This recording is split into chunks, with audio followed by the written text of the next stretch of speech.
Ahora tocaremos el tema de la comunicación celular. Toda célula debe comunicarse con otras y permanecer en constante estímulo para que haya control de su división, control interno de sus productos que vaya haciendo. En esta unidad tocaremos los datos más importantes de la comunicación celular y lo dividiremos en dos partes. La comunicación celular lleva una información, es decir, todo aquello que llega a una célula, que le llamaremos célula blanco, diana, o célula que va a tener un receptor específico para una señal. La célula emisora es la que produce esa señal, la que sintetiza esa señal para que vaya a dar a la célula blanca. Las señales extracelular van a llamarse ligandos o primeros mensajeros. Estos mensajeros son a base de moléculas bioquímicas. Las distancias que recorren para llegar desde la célula emisora hasta la célula blanco va a depender de algunas distancias. Vamos a ver los tipos de comunicaciones que existen. Asimismo hablaremos de las respuestas que van a dar estas células blanco. Pueden hacer que exciten a la célula para producir algo o para inhibirlas, inclusive regularlas. En fin, nuestras células van a estar en constante comunicación con el exterior de la misma. Algunas van a estar en respuesta rápida o respuestas lentas. Por ejemplo, una respuesta rápida sería la adrenalina. Cuando alguien se ve amenazado de algún peligro, la adrenalina se dispara e inmediatamente estimula a que el corazón, el músculo, los esqueléticos se muevan rápido para tener una respuesta bastante rápida. Inclusive hay estímulos que llevan a la célula hasta la muerte programada, que le llamamos apoptosis. Las etapas de la comunicación vienen siendo entonces desde la síntesis del mensajero bioquímico, o sea, aquellas células que van a producir el mensaje. Luego va a ser secretada, va a ser sacada de la célula que hemos llamado emisora, o sea, aquella que produce este mensaje, y es llevado el mensaje entonces hasta la célula blanco.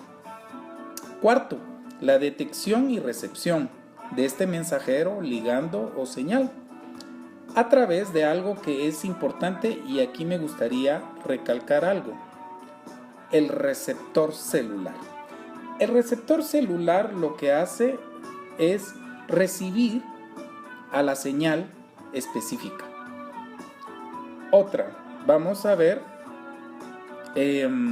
la detección.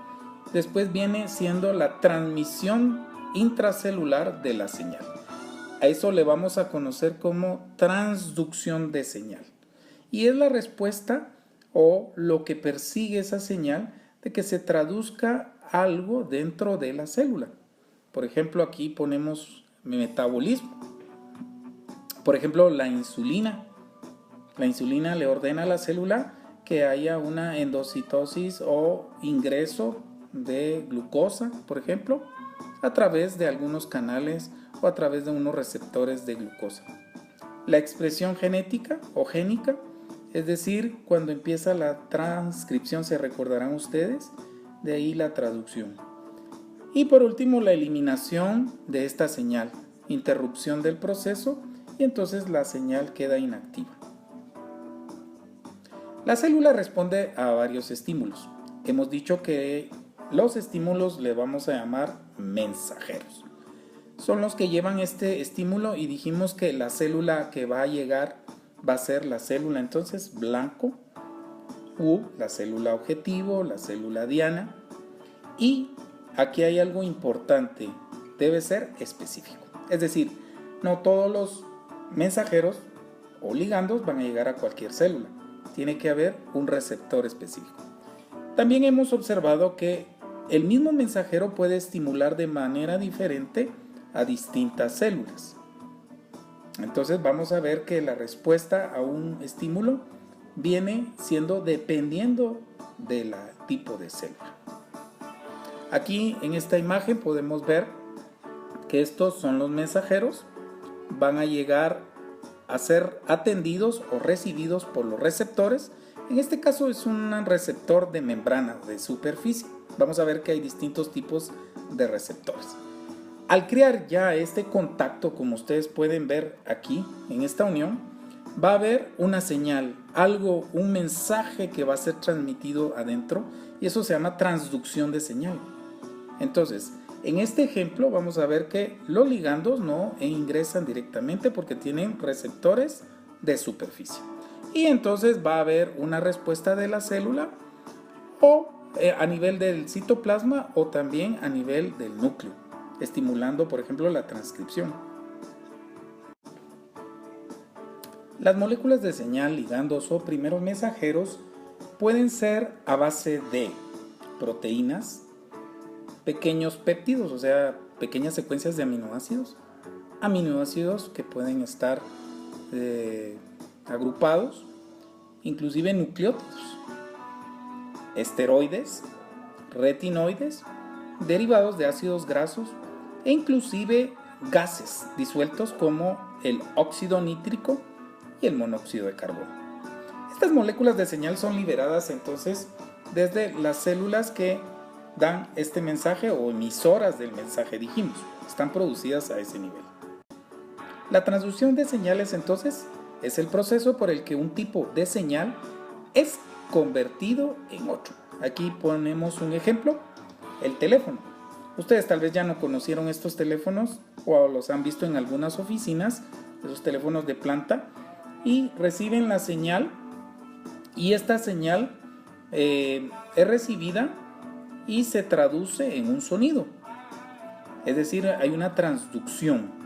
Entonces en la célula ocurre de similar forma. Digamos que aquí está el receptor, esta es la membrana celular y el mensajero o ligando llega a este receptor. Y como dijimos anteriormente, no es necesario que ingrese esa molécula o ese ligando. Entonces se estimula y hay una transducción de señal que da una respuesta interna entre la célula blanco. Es decir, la señal extracelular, digamos molécula A, llega y da una señal intracelular molécula B. A eso le llamamos transducción de. Los mensajeros extracelulares se pueden unir entonces en los receptores de superficie. Tienen una característica que son hidrófilos. Y estos hidrófilos no pueden atravesar entonces la membrana, y aparte que algunos son de un peso molecular elevado. Pero no obstante, se requiere entonces a estos mensajeros extracelulares tener un receptor de superficie. Estamos viendo acá que hay un receptor de superficie y entonces estas señales hidrofílicas entonces se quedan ahí y hay una transducción de señal, hemos dicho. Ahora, los otros son receptores intracelulares. Estos receptores intracelulares son aquellos que atienden o reciben a todos aquellos mensajeros que pueden ingresar perfectamente o atravesar la membrana citoplásmica y entonces los reciben en el citoplasma. Algunos los pueden llevar hasta inclusive el núcleo y estimular la transcripción, por ejemplo. Aquí vemos una gráfica donde esta parte A, digamos acá, y la parte B tienen diferencias. ¿Cuál podrían ver ustedes en la diferencia? Observen esta señal que podría ser un ligando, ingresa a través de la membrana y llega a un receptor intracelular. Estos, por lo regular, son moléculas entonces hidrófobas. En el caso de los hidrófilos, tienen que ser atendidos o recibidos por receptores unidos a la membrana. No son capaces de poder ingresar. Sin embargo, esto va a estimular y va a crear un mensaje adentro. A eso también le hemos llamado transducción de señal. Los receptores intracelulares, vamos a ver que ellos van a recibir la molécula que es capaz de ingresar hasta el citoplasma, ser recibido o atendido por este receptor, ingresar a través del poro nuclear y llegar hasta donde está el ADN. Se recordarán que hay factores de transcripción. Esto lo vimos en el tema respectivo y vemos que este factor de transcripción estimula el ADN para que precisamente haya una transcripción. Se recordarán que el producto es la síntesis de RNA, en este caso el RNA mensajero que lleva el código genético. Se recordarán que este código genético va a ser pues traducido y formar finalmente una proteína. Entonces hemos aprendido acá a integrar todo lo que aprendimos de transcripción y traducción. Finalmente vemos entonces que la unión de receptor con un ligando que puede ingresar y llevarse a cabo el factor de transcripción, o sea, estimular la transcripción. Aquí tenemos varios ejemplos de ellos. Está glucocorticoides. Los glucocorticoides vamos a ver que son un grupo de hormonas de la familia de corticosteroides que participan en la regulación del metabolismo de carbohidratos. Su acción reguladora se extiende también en el metabolismo de grasas, proteínas, etc. Los glucocorticoides son principalmente producidos en la corteza suprarrenal, o sea, aquellas glándulas que están encima de los riñones, que se llaman suprarrenales. Y los seres humanos producen cortisol, cortisona, corticosteroides. Entonces vemos también otro grupo, que es las hormonas sexuales, como la progesterona y estrógenos en las mujeres son importantes para la ovulación e inclusive para fertilización y el embarazo. Andrógenos en el caso de los varones es necesario para su desarrollo, su maduración en adolescentes.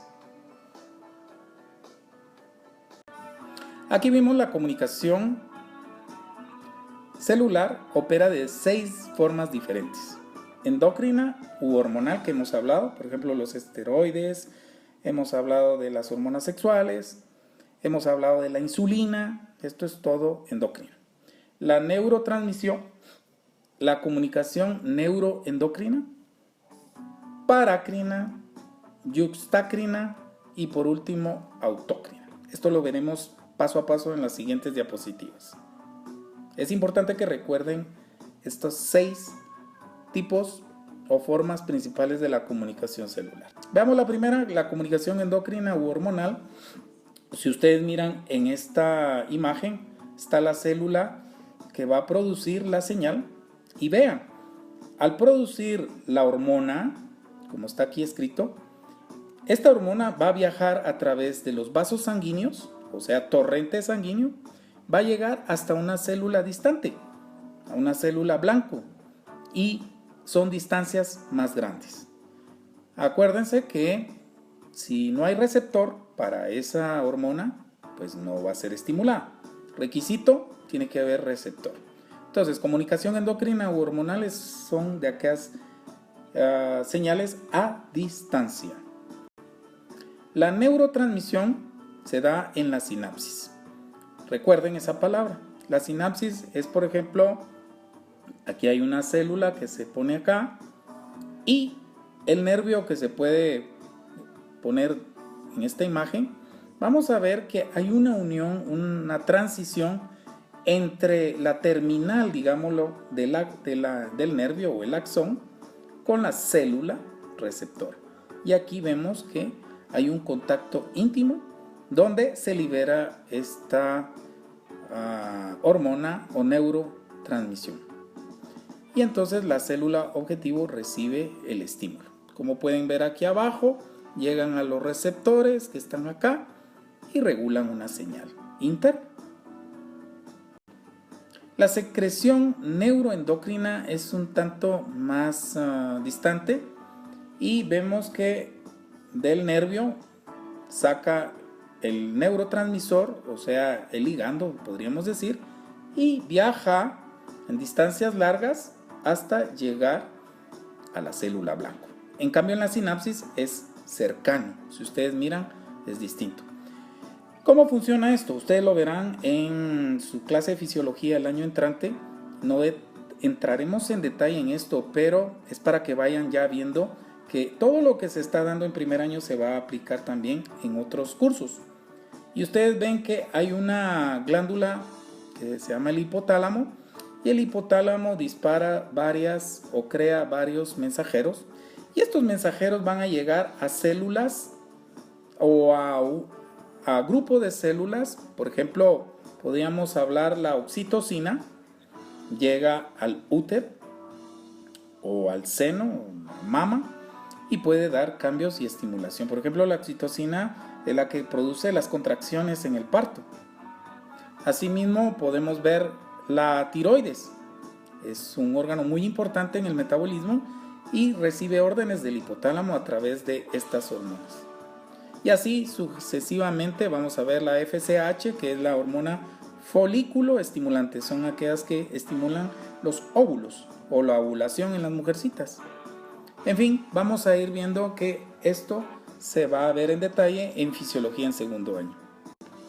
La comunicación parácrina es una comunicación en la cual la célula emisora o la productora de mensajeros va a sacar a esos mensajes y va a afectar a un grupo de células cercanas. Si ustedes miran acá, estas células blancos están acá y a ellas las estimulan. Es un mediador local. La comunicación yuxtacrina o dependiente de contacto debe ser todavía más estrecha. Si ustedes miran acá, es como decir de vecino a vecina. La célula emisora debe estar en contacto íntimo con una célula blanco y estimula a su receptor de superficie, por ejemplo, en este caso. La comunicación yuxtacrina por contacto con otras células puede ser también a través de la matriz extracelular que aprendimos la semana pasada. Y esto es mediante de moléculas de adhesión celular. Recuerden que hay unas moléculas que reciben señales y también producen las mismas. Esas son de adhesión celular. Entre las células homólogas es esencial para el control, por ejemplo, del crecimiento de la célula. Le estimula el ciclo celular, produce la mitosis, meiosis, etc.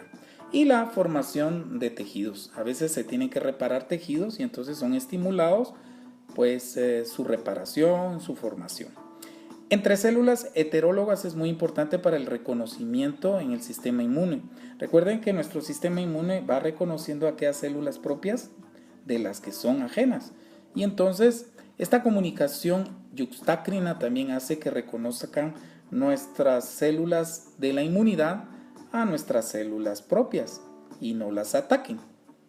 Ocurre también en uniones tipo GAP. ¿Se acuerdan? La semana pasada vimos comunicaciones a través de uniones tipo GAP. Y entonces esa estimula o coopera con el estímulo a la célula vecina. La comunicación o autocomunicación autocrina es aquella que ella misma, como vemos aquí en esta célula, puede secretar señales y estimularse a sí misma. O sea, es aquella que se estimula a sí misma.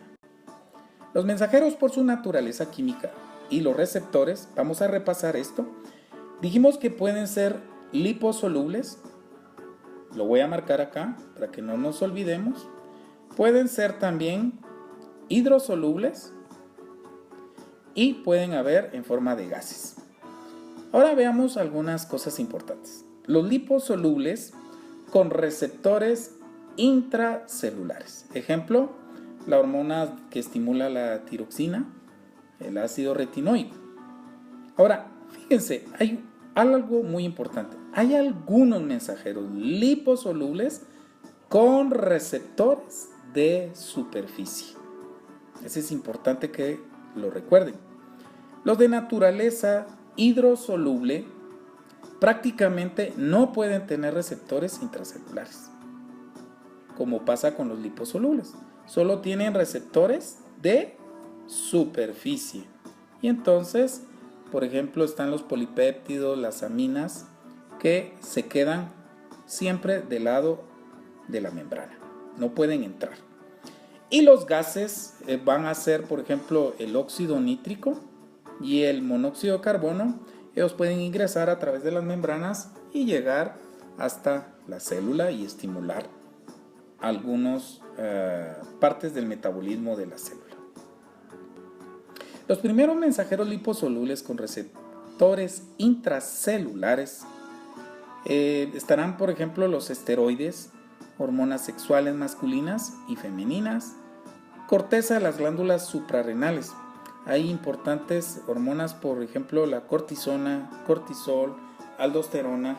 Todos esos los van a ver ustedes en detalle en segundo año en fisiología en bioquímica. Y es ahí donde ustedes van a ver que estos mensajeros pueden entrar perfectamente a la célula y van a tener sus receptores intracelulares. Se recordarán, la testosterona es una hormona muy importante masculina. El colesterol, pues también es importante en nuestras células. Vamos a ver que estos pues pueden ingresar hacia las células que tengan receptores intracelulares. Los primeros mensajeros liposolubles con receptores intracelulares, ya hemos mencionado la tiroxina, la triiodotiroxina, los retinoides, también son unos ejemplos donde ellos pueden llegar y unirse a los receptores intracelulares. Todo esto lo verán en detalle, dijimos, en su curso de fisiología.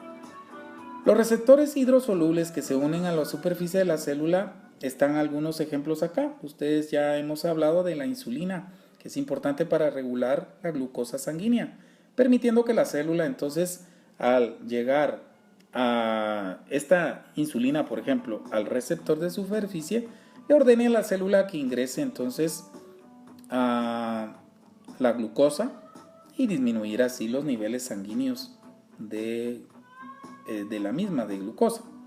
Aquí hay otros ejemplos. Hablamos de la oxitocina para estimular la contracción del útero, la angiotensina, que esta es muy importante para el control de la presión arterial, o sea, estimula a nivel de los vasos periféricos arteriales, las endorfinas, que estimulan el estado anímico inclusive, factores de crecimiento y de transformación. Estos son muy importantes para la proliferación y reparación de las células. En fin, vamos viendo los ejemplos que hay en los que este grupo de péptidos y proteínas no pueden ingresar a la célula, pero sí pueden estimularla. Los mensajeros hidrosolubles que se unen a los receptores de superficie, aquí hay otros ejemplos: la epinefrina, serotonina, histamina, que están involucrados, esta última, con procesos de alergia. Por eso cuando uno le dicen que tiene que tomar antihistamínico, pues precisamente es para inhibir esta molécula. La serotonina se ha implicado en el estado anímico e inclusive de la sensación de hambre. La epinefrina, que pues esto y esta de aquí arriba pues están cuando hay estrés, ¿verdad? Y en fin, ahí tenemos una serie de ejemplos de mensajeros hidrosolubles. Las vías de señalización intracelular, si ustedes recordarán, necesita entonces un receptor de superficie. Es un receptor a base de glucoproteína y entonces recibe la señal en la membrana. Al recibir esa señal se transduce, o hay transducción, y se produce algunas señales internas o mensajeros internos. Y eso lo vamos a ver más adelante en la segunda parte, los segundos mensajeros. Y finalmente, estas partículas que se produjeron acá en esta parte van a ir finalmente a su objetivo final. Por ejemplo, acá les ponen metabolismo enzimático, la regulación de los genes en la transcripción, se recordarán. Y ¿se acuerdan ustedes del citoesqueleto famoso? Pues también ellos reciben las órdenes a través de estas señales. Finalizando, los mecanismos de transducción de señales, ¿cómo se interpretan las distintas señales? Bueno, hemos dicho que es el proceso por el cual una señal se convierte en una respuesta celular. La célula convierte este tipo de señal que llega del exterior. Se recuerda que es por una molécula llamada ligando o mensajero, en otro que se transmite dentro de la célula. Eso sería ya parte de la que hemos hablado de la transducción precisamente, que es producir unos mensajeros intracelulares y se amplifica el número de moléculas involucradas. Finalmente produce algún cambio dentro de la célula estimulándola o inhibiéndola o regulándola. Bien, hasta aquí llegaremos en esta primera parte. Continuaremos con el próximo video.